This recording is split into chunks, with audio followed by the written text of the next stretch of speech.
Okay, Be'ez Hashem, today's daf is daf Mem Ches. We are holding daf Mem Zayin Amud Beis on top of the page. Tana Rabbanan. Okay, so we're gonna today Mamish write the second line on the page. Tana Rabbanan, the rabbis taught. Remember, the whole process of Egla Rufa was because you don't know who the killer is. So the question is, what happens if you did the whole process of Egla Rufa and you find who the killer is? The Gemara says, Menayin So, Nagit mit jetzt ungeheben. get noon.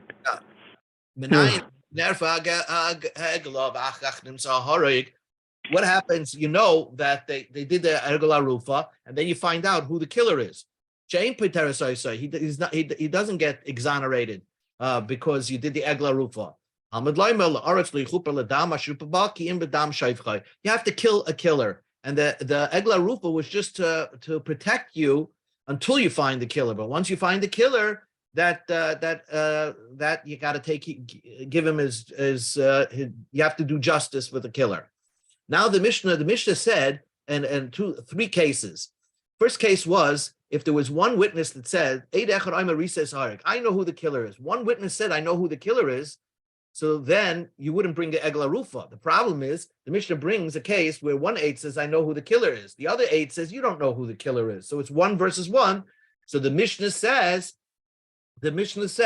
you bring the Egla Rufa. So the Mishnah asks a question. First, the Gemara, how do you know that if one person says, I know the killer, you would not bring the Egla Rufa? The only reason why you bring an Egla Rufa is because somebody is contradicting him. If there was nobody contradicting the person, so then if there was nobody contradicting him, one person is believed to knock out the whole process of Egla Rufa. If one person says, I know who the killer is, you don't bring the Egla Rufa. How do I know that? The Torah Rabbanan, because usually you need 2 edis for anything in the Torah. The Torah Rabbanan, rabbis taught, because the pasuk says, by Egla Rufa, loy noida mihu kahu. We don't know who the killer is. If anybody knows, even if there's one person on the other side of the world, they didn't bring the Egla Rufa. Egla Rufa means that absolutely nobody in the world comes forth and tells us who the killer is. That's when you bring the Egla Rufa. Rabbi Kiva says, let's say even the Sanhedrin that saw the person that killed somebody, a person of Sanhedrin, and he doesn't know who he is, but he saw a human being kill somebody else, then they wouldn't bring Egla Rufa, because somebody saw the crime. As soon as there's a witness to a crime, even though he doesn't know the name of the killer, you don't bring the Egla Rufa. So now the Gemara challenges and wants to understand, how does it work 1 versus 1? The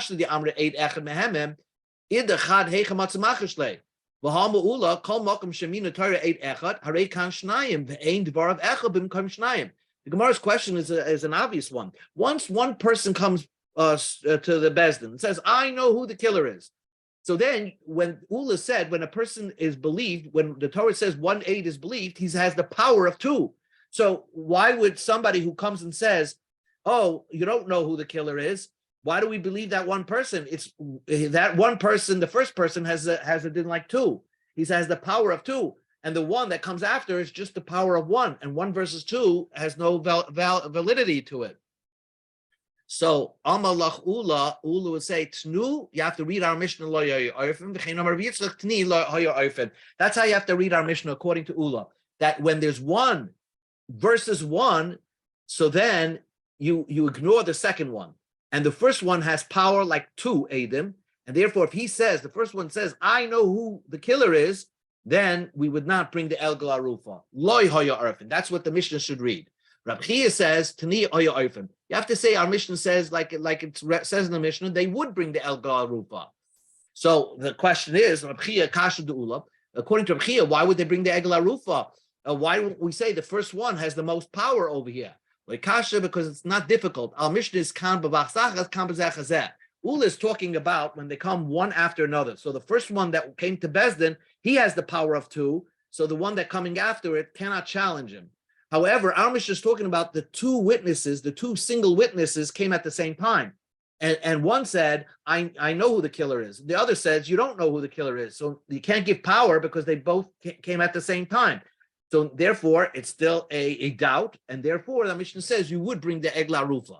The Mishnah says, Tanan, we learned in the Mishnah, this is a question against Rav Chia, who said 1 versus 1, you would bring an Egla Rufa. Tanan, we learned in the Mishnah, our Mishnah's second case is, if 1/8 says, I know who the killer is, and 2 say you don't know who the killer is, then they would bring the Egla Arufa because you go after the majority. But the Mishnah, you can be medayik from the Mishnah, chad v'chad, but if there's 1 versus 1, they would not bring the Egla Rufa. That would be a refutation of Chia. Rav Chia said 1 versus 1, they would bring the Egla Rufa. So the Rav Chia would answer, not so fast. Take a look at the third case of the Mishnah, and you see it's like me. The Mishnah in the third case says, if the 2 say, we did see the 2, we said we did see that we know who the killer is. And 1/8 says you don't know who the killer is. So therefore, they would not bring it Egla Rufa because it's 2 saying we know who the killer is. And it's 2 versus 1. But if it was 1 versus 1, they would bring the Egla Rufa. So that's exactly like Rabbi Chia. So the second case is not like Rabbi Chia. The third case is like Rabbi Chia. Ella Masnisa, and we have to read the Mishnah totally different. Kula bepsula edis. Our Mishnah is talking about by people who normally we would not accept edis. In other words, the one that's saying, the one guy is a man. He's, generally a man is accepted in edis all over Torah Kula. But the 2 that are against that person is psule edis, like a woman who we would normally not accept the edis. Here we would accept the edis.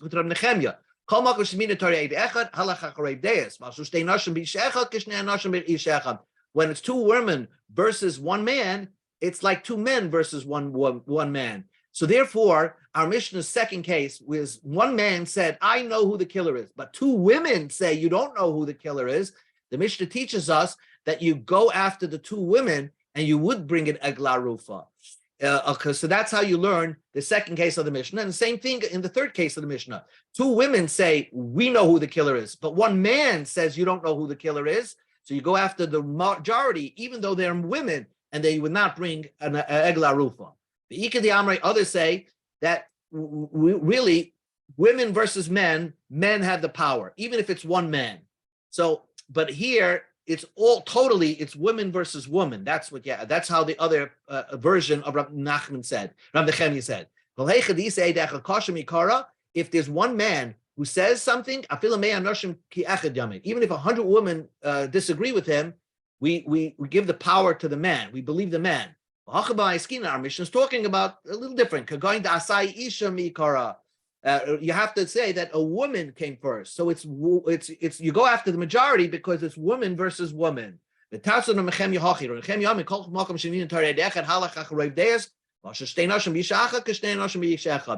there are 2 men versus 1 man, you give the power to the 2 men. When it's 2 women versus 1 woman, you give the power to the 2 women. But 2 women versus 1 man, you would not give credence to the women, even though they're the majority. It just remains it remains in doubt. Now the Gemara just asks one last question, and then we go on to interesting stuff. Why does the Mishnah give you 2 cases of psul edis, of the case of where women, we go after the majority of the women? Just tell me one time that you always go after the majority of the people. If it's women versus women, go after the majority. When will we go after the majority of the women? And is only when you're going strict by the second case of the Mishnah, where you're going to say they would bring the Egla Rufa because you're going strict on them.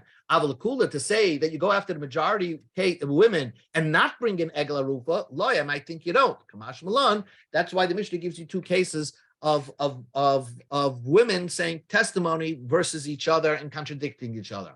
Okay, the new Gemara. The Mishnah said that, again, we learned this before in the Mishnah. This is how the discussion of the rest of the Masechta is talking about how life changed. So if you observe your own life, you will see how life changed from when you were a kid also.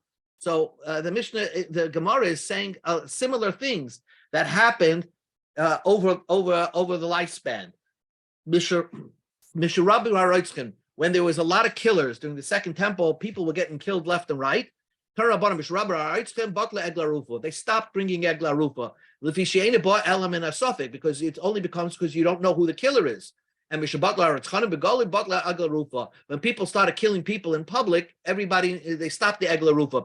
Because when a person was killed, they always knew that there's a mob-related killing, and they could always figure out who did the killing. So they stopped the whole Egla Arufa. And this is how it comes into our Masechta, because the Mishnah continued, Mishraba Noifim, when people were doing znus, when there's a lot of cheating between man and wife, so they stopped the whole Sotah business. During the Second Temple, there was a lot of adultery going on, so they stopped the whole Sotah business. That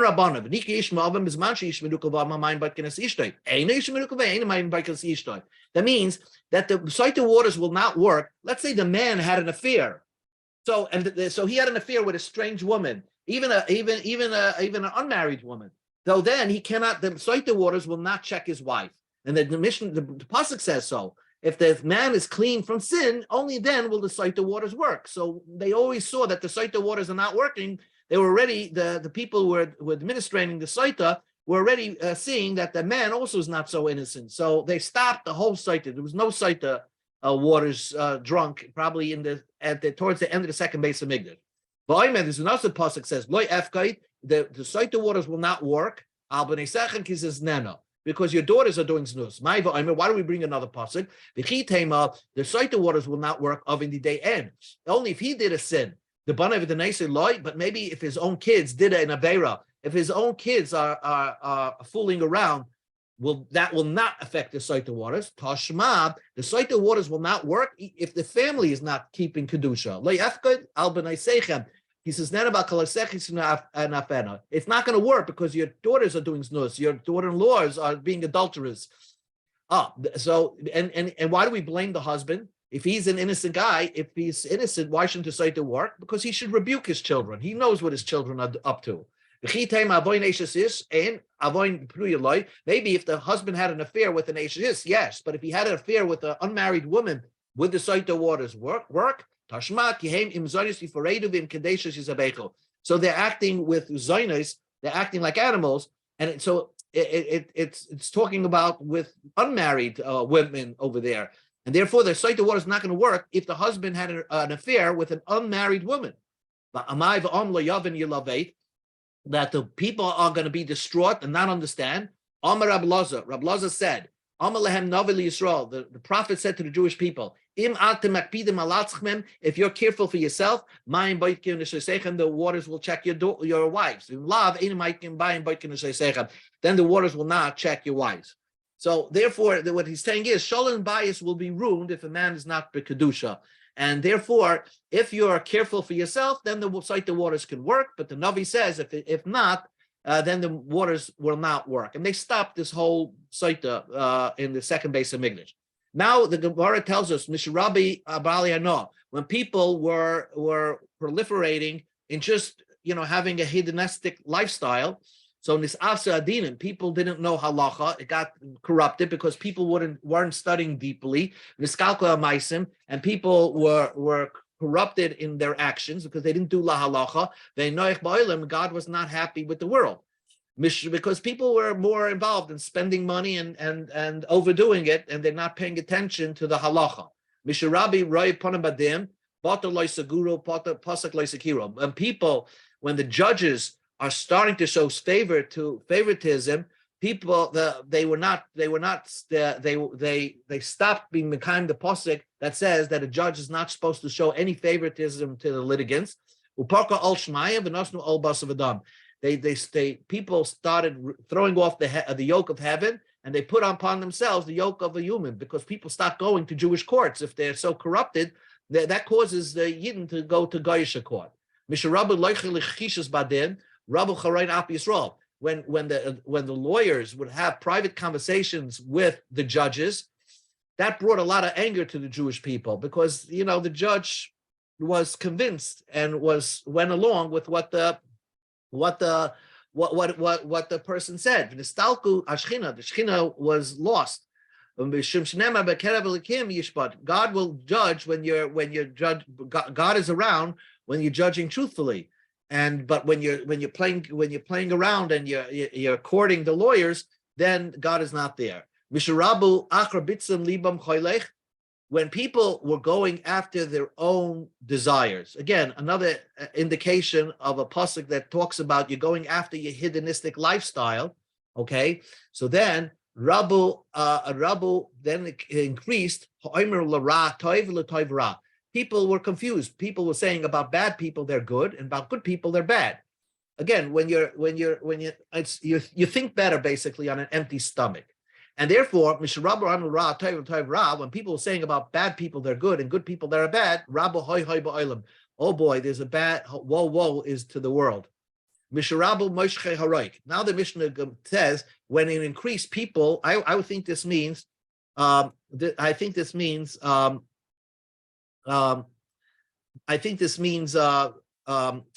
people who are chewing gum. Okay, people who are chewing gum, slow to swallow their spit.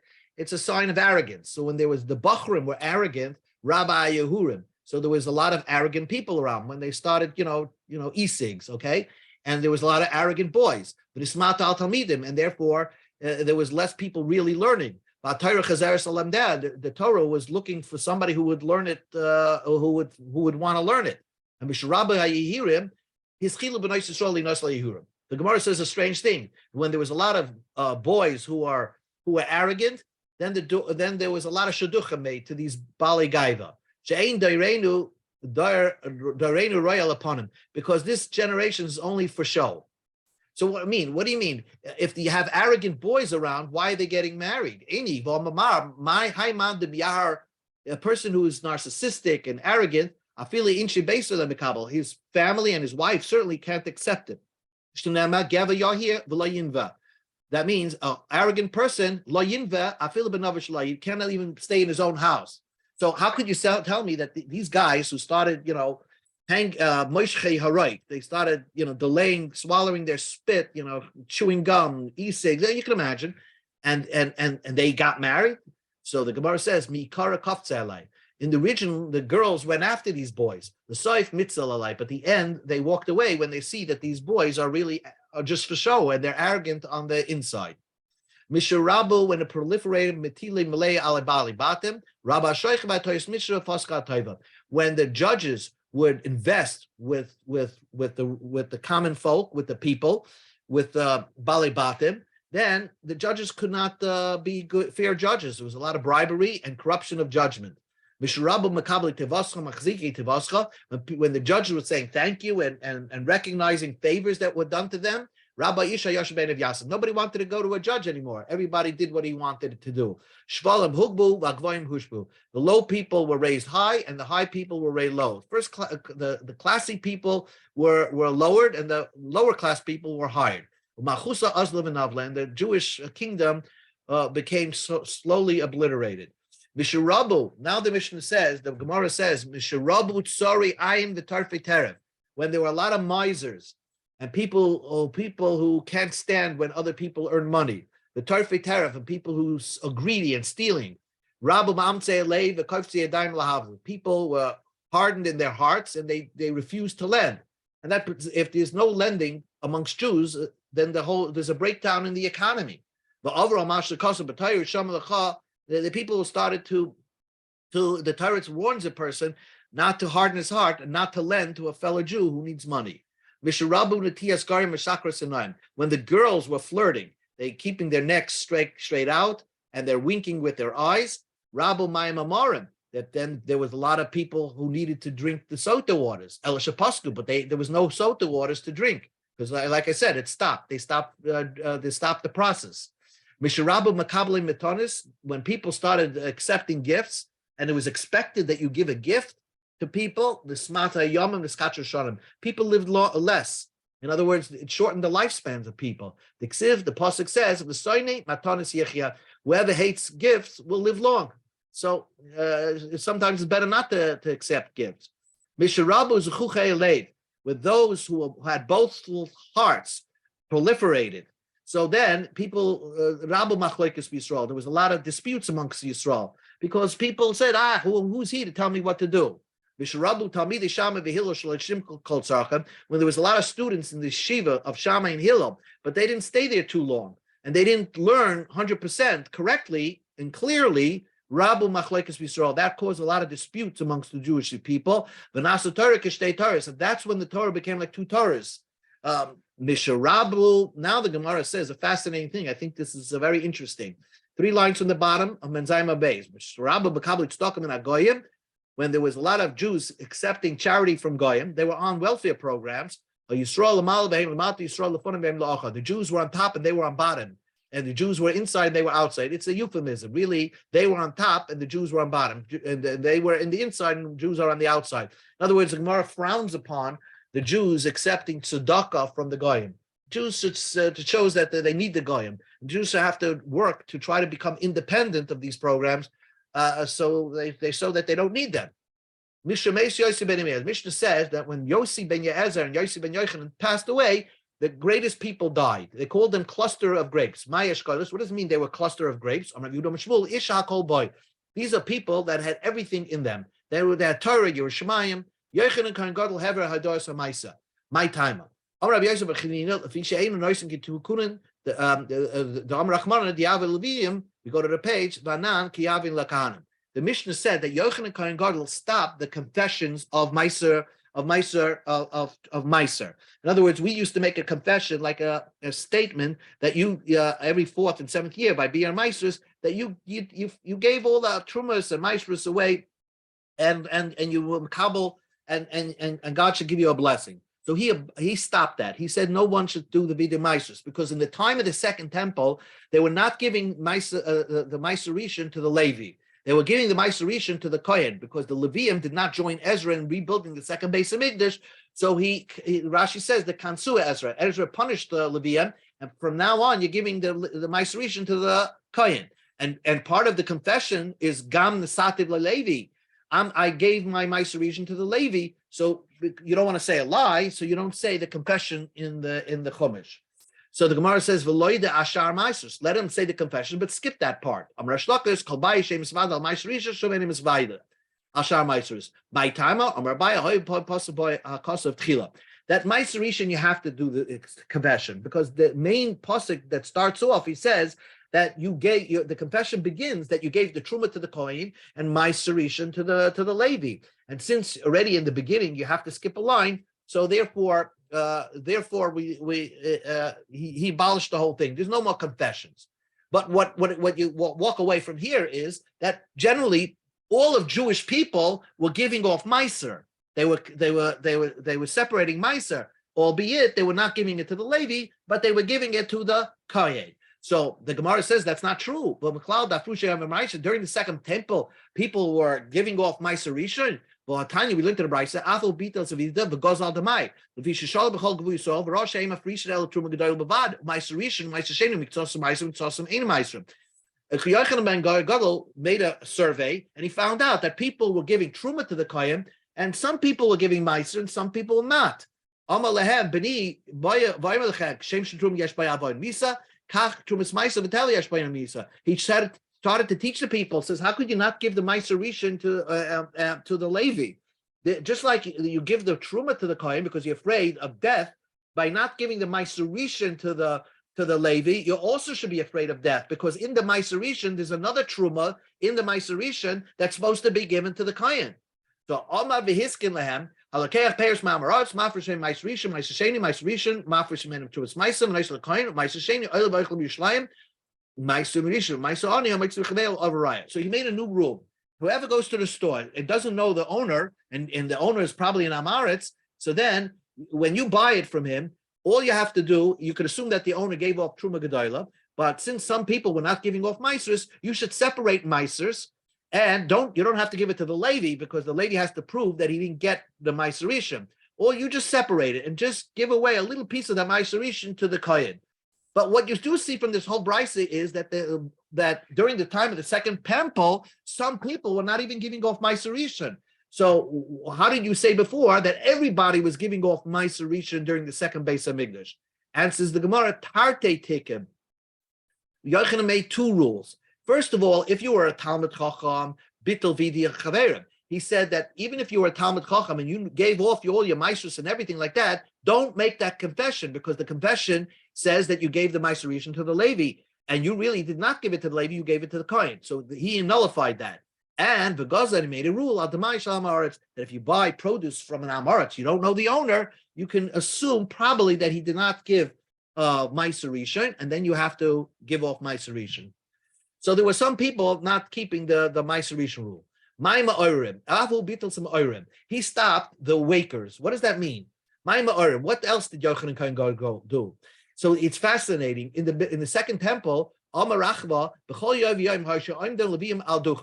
every day the Leviim would stand on a stage and they would sing a song called Ura, wake up God, Lama Sishan Hashem, why are you sleeping? That's a pasuk. Amalehen, he said to them, I don't like that pasuk, because is there sleep by God? Like Venemar, doesn't the pasuk say God does not sleep or slumber? So the guardian of Israel. So don't make that pasuk. Don't say that as a song. The only time you say that pasuk is when the Jews are in distress and the Goyim are in calm and serenity. Then you make that pasuk.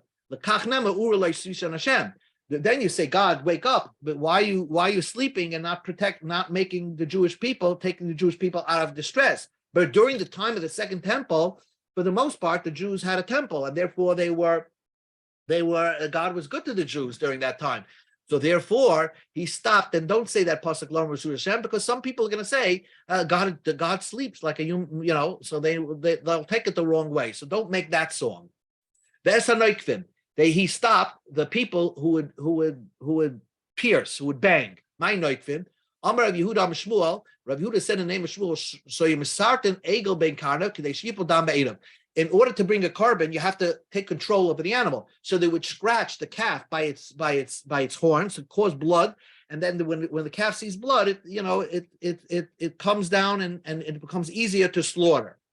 So Yochanan Kohen Gadol, who was the chief guy the chief person in the second base of Mikdash, he said, don't do that. It looks like you're giving a blemish and you're slaughtering a blemished animal for a carbon. The Masnit on the Brisa said, they would whack the animal with sticks in order to sort of like stun it a little bit, and then they would slaughter it like they do for Avodah Zarah. So Yochanan Kohen Gadol would tell his slaughterers, why? How long are you going to feed nevelas to the mizbeach? Nevelas hashachad lehu. They're actually slaughtering it. Elatrefis, you're making this animal treif because shemanikav krum shamayach, because the dura in the skull will have a hole. If you keep banging the skull, there might be a puncture there, and you make the animal treif, and therefore you're going to slaughter a treif animal. Ahmad, he got up, the hiskilem tabois bakaka. He built a structure in the temple called the rings. I'm showing the picture on the screen here.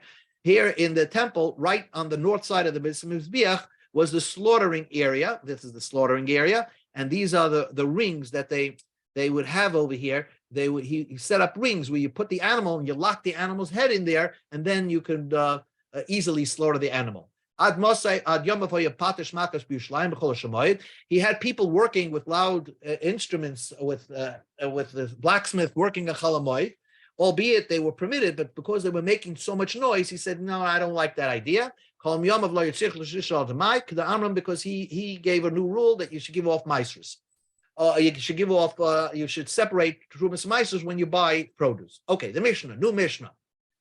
How life changed. Mishabatla Sanhedrin, as soon as the second temple, quite a few years before the temple was destroyed, the Sanhedrin was exiled. The 71 members of the Sanhedrin was sent into exile. So Batel Hashir Beis HaMishtaris. They made a rule that this was almost like the Beis HaMikdash was teetering already. So therefore they stopped that they shouldn't have music by the Chassidus. Nema Bashir Liyishti Yain. When you're going to have a shir, and when you're drinking wine, don't have song anymore. Mishamesim Nevi'im HaRishonim, Batla Urim V'Tumim. When the Nevi'im HaRishonim died, the Urim V'Tumim, the breastplate of the Kohen Gadol, which would light up answers, stopped working. Mishachar Beis Hamikdash, when the Beis Hamikdash was destroyed, Batil Hashama v'Neifet Tzuvim. We'll see what that is. Upasko Anshe Amona. When the Beis Hamikdash was destroyed, you don't find real people of faith. Yisrael. Nobody really has good faith in God. Shnema Hashi Hashem ki gamar chassid b'nei adam kifasu muni b'nei adam. Ki gamar chassid kifasu muni b'nei adam. There is no people of faith anymore. The Beis Hamikdash was destroyed. Reb Shimon ben Gamliel Omer, hey Reb Yoshua, Yom Shachar Beis Hamikdash ein Yom Shein by Klolav lo Yaratal lebrachav and Asantam and Peres. Since the day that Beis Hamikdash was destroyed, there's no day that there is no curse. There's no more dew that brings blessing, and the fruits taste a little different. Rabbi Yosef, the nourishment of fruits have been taken away. In other words, if you lived in the time of the Beis Hamikdash and tasted a fruit, it tasted differently, and it nourished you more. Okay, the food started to become worse. Rabbi Shimon ben Elazar says Hatara, when people stop keeping taharis, not less a reach. I guess the smell of Paris was taken away.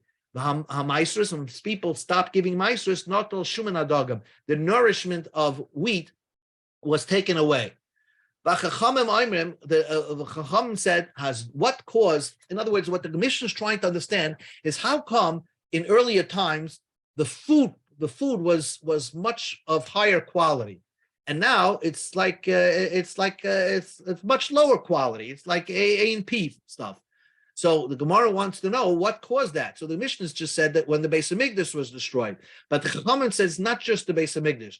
When there was a proliferation of znus, adultery, vakshaf, and sorcery, or drugs, kilos are called, that destroyed everything. Life became deteriorated after that. So the Gemara asks the question: how do you know that when the Sanhedrin was thrown into exile, we stopped allowing music by weddings? When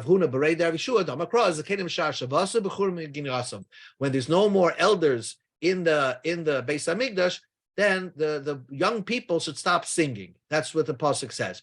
Again, you have to know, how can we let music by weddings today? Not so in Eretz Yisrael. It's always toned down in Israel, in Yerushalayim especially. Okay, that's the subject of halacha. Amarav, Rav said, "Uduna deshama zimatiyaka." Now the Gemara just goes and saying that just stam listening to music for no purpose is not a waste of time, but is a destructive act. An ear that hears song, udnana deshama zikra teaka, should be turned deaf. Basically, should be uprooted. An ear that hears song, because a person should not be hearing songs, he should feel a little that the Beis Hamikdash is missing. Amar Rava. Rava says, Zimra bebeisa, if people are singing in a house, kurva beseifa, then in the threshold of the house, there'll be destruction. He's trying to say is that there'll be demons in the house. Shnema, kol yisharim b'chaloim, yichayrev basaf ki'ar ze'ara. Voices shall sing in the windows, desolation shall be in the doorposts, for its cedar work shall be uncovered. And okay, my ki arza era. What does it mean? The cedar work will be uncovered. Just because a house that's made up of cedar is like a city, cannot be brought down. Even if it's a nice, rich house that was made of cedar wood, Misra'ea will be destroyed. Why? Because it's called Yisharim B'chalayim. Because voices are singing in the window. So it's just a remez that if there's a lot of music in somebody's houses, it brings a lot of demons into the house. Amar Rava, Rashi says, Shmami, no, you can hear from here. Ki maschel churva, when the destruction begins of demons, b'seifa maschel, it starts from the threshold of the house. Maybe somebody trips on the threshold. I don't know how it works. Shenema chayrev b'saf, the destruction starts on the threshold of the house. I'll tell you from here. Shia yukashar, and the gate is smitten to the room. Shia is a type of demon that destroys the gate of the house. I saw how these demons look, and it gores a person kitara like an ox. I don't know what this all means, but it's not a good thing to have too much music in the house. Amar Rav Huna, Zimra de Nagadi de Vakari Shari, but the singing that the people who are Nagari, Nagari is the weavers. I'm sorry. The Nagari is those that work in the ship industry. Ubakori, and those that work in the Okay, hold on. Yeah. The I'm sorry, the Nagari, those that work in the ship industry and those that work in the cattle industry, sorry, they're allowed to sing. The Gardoi usher, but those that are weaving are usher because they don't really need to listen to music. If you're working in the ship, you need the music to keep the rhythm of what you're doing. But a weaver, it's an easier job. That's usher to sing. Rav Huna Batal Zimra, Rav Huna stopped music. In his city, he said nobody should have music. Ducks were very, very cheap. You could buy 100 ducks for one zuz and 100 saw of chitim of wheat with one zuz, and nobody needed it because there was such an abundance of food. Also, Rav Chizda Zalzabeh. Rav Chizda said no. He said you could listen to music. He uprooted what Rav Huna said, and then all of a sudden there was a problem with Parnasa. They tried to find a duck with the zuz for a zuz, and they couldn't find one duck. So because Rav Huna stop people from wasting time and using music for frivolous time, the parnasa went up. Okay, we're going to stop in 1.5 minutes. Amar Rav Yosef. Rav Yosef said, "Zomra gavre va'ani nashi." This interesting thing. Let's say you have men singing and the women are responding. Pritzasa. That's pritzas. That's a breach in modesty. Zemre nashi va'ani gavri. But if the women are singing and the men have to pay attention to what the women are saying, so they respond precisely. Keish by na'aris, that's fire on chipwoods. In other words, that brings about a lustful thoughts more than the first case. The Ma'inaf Gemina, what do I need to know this? If a rabbi is faced in a city and they're going to listen to him on one thing and not on the other thing, so he should try to get them not to have the women sing and the men answering, because that's too much. That brings about licentious thoughts. But rather, they should have the men singing and the women answering. Amar Rabbi Yochanan said, "Kol hashoysa ba'ba mina zema maybe chamish puranis lo'olam shnema hoy mashkim yebayker shecher yodayfim acharim neshes yain yadlikim v'hoy achina benevel toyf v'chalab yain mishtein ba'af ve'es poil Hashem lo yabitu." So the pasuk says that those that are in wine and inciting themselves up during the day with wine and beer, then they're having music at this 4 types of music. If you have 4 types of music while you're drinking wine, you're bringing 5 bad things to happen to Earth, the planet, to the world. They cause people to be uprooted from their homes. They may say Rav, bring hunger to the world. They cause Torah to be forgotten from the ones that are learning it. They cause God to lower himself. He doesn't bring bracha to the world. They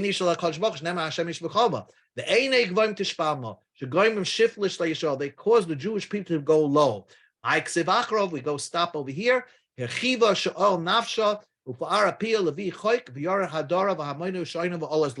netherworld, that means the Gehenna will open up her desire and open their mouth without measure, and down goes their glory, their tumult, and their uproar. Those that are, rejoicing. In other words, if you have a lot of music and you're always having concerts and not appropriate music, that just opens the Gehenna wider. Okay, it's something to think about, the kind of music that you hear in some areas, which may not be appropriate. Maybe that's what the Gemara is talking about, that brings about bad things to the world. Okay, Be'ez Hashem, we'll continue with this Masechta tomorrow, and